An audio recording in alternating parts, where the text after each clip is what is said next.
dinamika kelompok sosial yang ingin mempresentasikan hasil kerja kami bersama. Sebelum masuk ke materinya, izinkan kami memperkenalkan diri. Dengan saya sendiri, Fatimah Tujahra, dan teman saya Bunga, saya Resa Nabila, saya Effendi Rahman, saya Ahmad Ripaldi. Berikut penjelasan materinya. Dinamika kelompok sosial merupakan proses sosial yang merujuk pada perubahan dan interaksi antar anggota kelompok sosial. Ada beberapa ahli yang mendefinisikan dinamika kelompok sosial sebagai berikut. Pertama ada Sutzer dan Stone yang berpendapat bahwa dinamika kelompok sosial adalah kekuatan-kekuatan yang berinteraksi dalam kelompok untuk mencapai sebuah tujuan. Yang kedua, ada Benjamin Bowman yang menjelaskan bahwa dinamika kelompok sosial adalah studi yang berkaitan dengan sebab akibat dalam sebuah kelompok. Turjono Sekanto mengemukakan bahwa dinamika kelompok sosial merupakan peristiwa yang akan terus terjadi karena manusia dan masyarakat akan selalu mengalami perkembangan.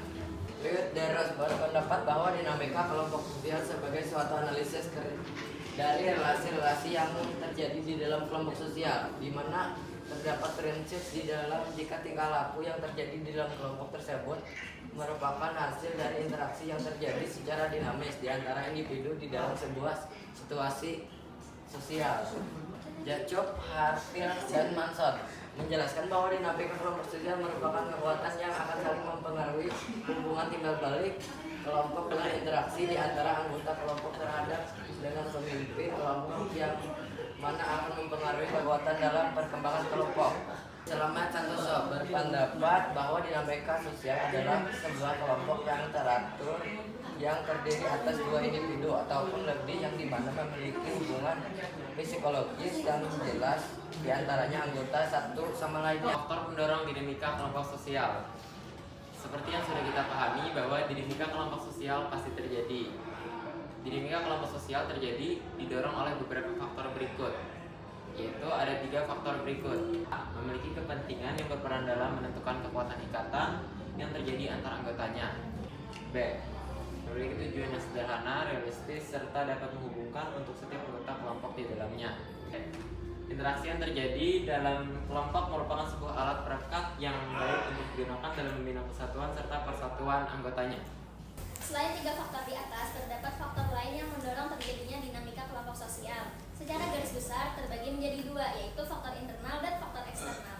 Di sini saya akan menjelaskan faktor internal. Faktor internal merupakan faktor pendorong dari dalam kelompok tersebut. Adapun beberapa faktor internal yang mendorong terjadinya dinamika kelompok sosial sebagai berikut. 1. Pergantian anggota kelompok. Setiap kelompok tentu mengalami pergantian anggota kelompok. Pergantian ini tidak selalu membawa perubahan struktur di dalam kelompok tersebut. Namun, beberapa kelompok dapat mengalami keguncangan karena adanya perubahan anggota kelompok di dalamnya. Contohnya seperti ketua. 2. Berubahnya struktur kelompok sosial. Perubahan struktur di dalam kelompok sosial yang dikarenakan sebab-sebab yang bisa berasal dari luar, yaitu mengenai perubahan situasi faktor penyebab yang menyimpang inilah nantinya yang akan merubah struktur di dalam kelompok tersebut. Misalnya ancaman dari luar sehingga menyebabkan terjadinya perubahan struktur di dalam kelompok tersebut. 3. Perbedaan paham.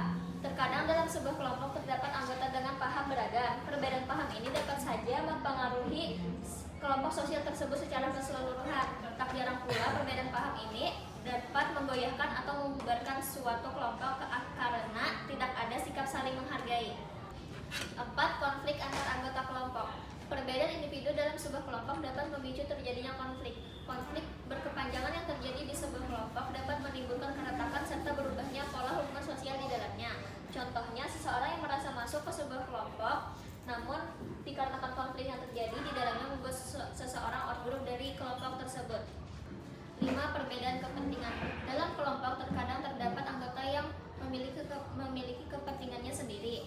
Jika demikian, anggota tersebut akan berusaha untuk memisahkan dirinya dalam kelompok tersebut dan masuk ke kelompok lain yang sepaham dengannya. Adapun contohnya yakni munculnya kelompok volunteer yang ada di masyarakat. Faktor eksternal. Jadi, faktor eksternal merupakan faktor pendorong dari luar kelompok. Adapun beberapa faktor eksternal yang mendorong terjadinya dinamika sosial sebagai berikut. Nah, yang pertama, perubahan situasi ekonomi. Misalnya di dalam masyarakat perkotaan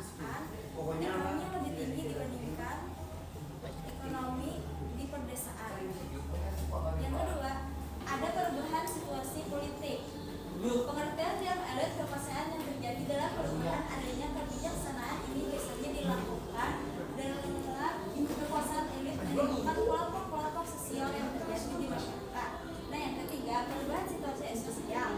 Misalnya, jika di dalam masyarakat yang masuk golongan klasifikasi kelompok menunjukkan mengalami proses industrialisasi.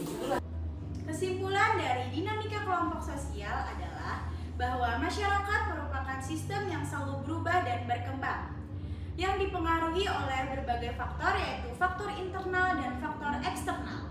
Dinamika sosial mencerminkan bagaimana individu dan kelompok dalam masyarakat untuk berinteraksi, beradaptasi, dan merespon perubahan lingkungan, kebijakan, teknologi, dan budaya. Sekian penjelasan materi dari kami. Salah hilaf mohon maaf. Wassalamualaikum warahmatullahi wabarakatuh.